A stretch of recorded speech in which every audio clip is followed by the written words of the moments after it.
ये जो आप अपनी स्क्रीन पे देख रहे हैं ये पिछले एक हफ्ते में हुए इजराइल और ईरान के बीच के कॉन्फ्लिक्ट के दृश्य हैं।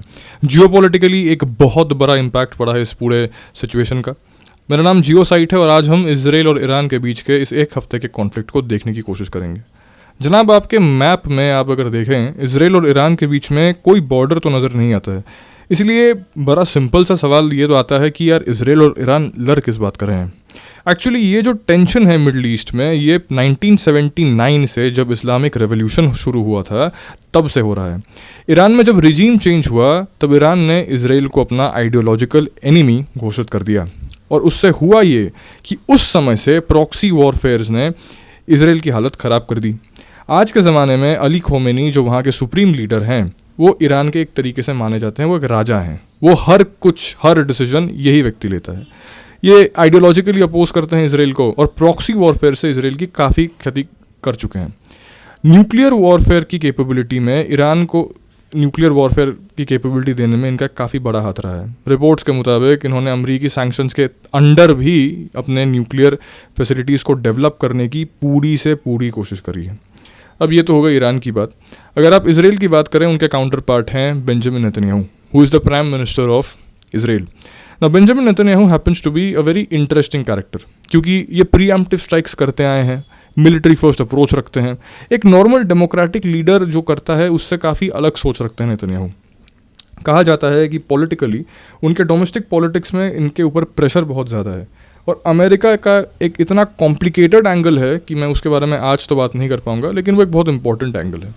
अब इस पूरे टाइमलाइन की शुरुआत जून के 13 को होती है। जून 13 को होता यह है कि नेतन्याहू लॉन्च कर देते हैं एक ऑपरेशन जिसका नाम था द राइजिंग लायन। अब राइजिंग लायन के तहत इजराइल ने ईरान की न्यूक्लियर एनरिचमेंट फैसिलिटीज़, उनके कुछ न्यूक्लियर साइट्स पे एयर स्ट्राइक्स कंडक्ट कर दी। इस एयर स्ट्राइक से हुआ ये कि ना कि सिर्फ इंटरनेशनल रूल्स वायलेट हुए बल्कि भारी मात्रा में कैजुअल्टीज़ हुई।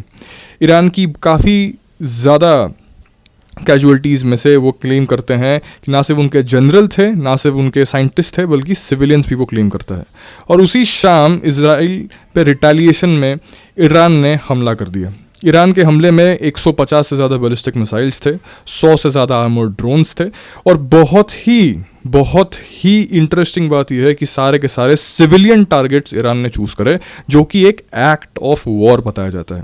मैं आपको बता दूं कि ईरान के पास सबसे ज़्यादा बैलिस्टिक मिसाइल्स की फ़ौज है, जिसका अंदाज़ा लगाना मैं आपको बताऊं न्यूमेरिकली शायद पॉसिबल भी नहीं है कि कितने उसके पास मिसाइल्स हो सकती हैं।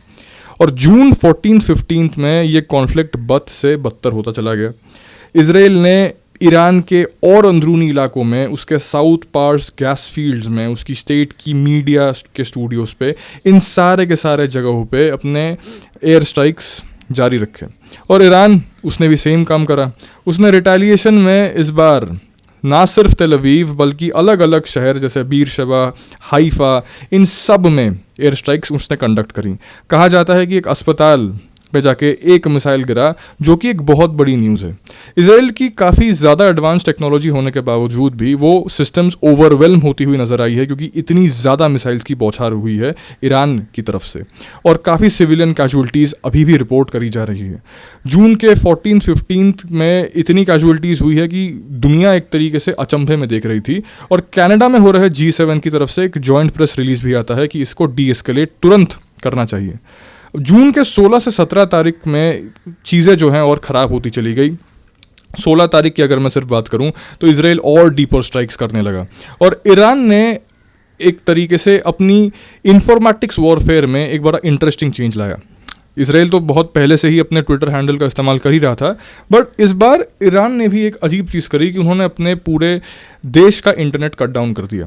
उनकी नेशनल हाईवेज जाम होती हुई नज़र आई, तेहरान की हाईवेज फ्लड हो चुकी थी और वो जॉइंट प्रेस रिलीजेस, ऐसे स्टेटमेंट्स जारी करते रहे और अमेरिका को उन्होंने पहले से वार्निंग दे रखी थी। 17 तारीख जून को ये इररिपेयरेबल स्टेज तक ये कॉन्फ्लिक्ट पहुंच गया क्योंकि डोनाल्ड ट्रंप जो यूएस के राष्ट्रपति हैं, उन्होंने ट्वीट्स पे ट्वीट्स करना चालू कर दिए। उन्होंने इजराइल का साइड लेते हुए कुछ इस तरीके की भड़काऊ ट्वीट्स करी जिसमें उन्होंने ईरान को अनकंडीशनल सरेंडर करने बोला। ना सिर्फ ये, इसके बाद वो ये भी कहते हैं कि यूनाइटेड स्टेट्स के एयरफोर्स ने ईरानियन एयर स्पेस में कंप्लीट एयर सुप्रीमेसी अचीव कर ली है। इसका मतलब सीधे सीधे तौर पे ये है कि अमेरिका अभी कंप्लीटली एक्टिव पार्टिसिपेट कर रहा था इस पे। उन्होंने सुप्रीम लीडर को डायरेक्ट कॉल आउट करते हुए ये कहा कि जनाब उनका लोकेशन उन्हें मालूम है, वो जब चाहे तब स्ट्राइक कर सकते हैं, इसलिए वो सरेंडर कर दें। खोमेनी ने इसका फ़ायदा उठाकर डिक्लेयर कर दिया कि वो चुप नहीं बैठेंगे। कहा जा रहा है कि वहाँ इसी समय पे एक पावर का शिफ्ट देखने को मिलेगा और उसने अमेरिका को डायरेक्ट तौर पे चैलेंज कर दिया। सिचुएशंस को डी एस्केलेट करने के बजाय डोनाल्ड ट्रंप ने सिचुएशंस को और एस्केलेट करनी शुरू कर दी, क्योंकि उन्होंने यूनाइटेड स्टेट्स की मिलिट्री को डिप्लॉय करना शुरू कर दिया रेड सी पे। आप अपने मैप में देख सकते हैं कि रेड सी ईरान के बहुत करीब है। उसने यूएसएस माइलियस सेरेट वाइन ई मेयर को डायरेक्ट डिप्लॉय करा है रेड सी में, और कहा जाता है कि कुछ बैलिस्टिक मिसाइल्स इन्होंने इंटरसेप्ट भी करी है, मतलब अमेरिकन वेसल्स ने इंटरसेप्ट करी है ईरानियन बैलिस्टिक मिसाइल्स को। इसका मतलब सीधे एक्टिवली अमेरिका इस वॉर पे पार्टिसिपेट कर चुका। और जून के 19 को हमें ये देखने मिला कि इस वॉर की जो इम्पैक्ट्स नॉर्मल सिविलियंस पे हो रही है वो इम्पैक्ट्स हमको देखने को मिल रहे थे। ऑयल के प्राइसेस 8% हाइक पे थे।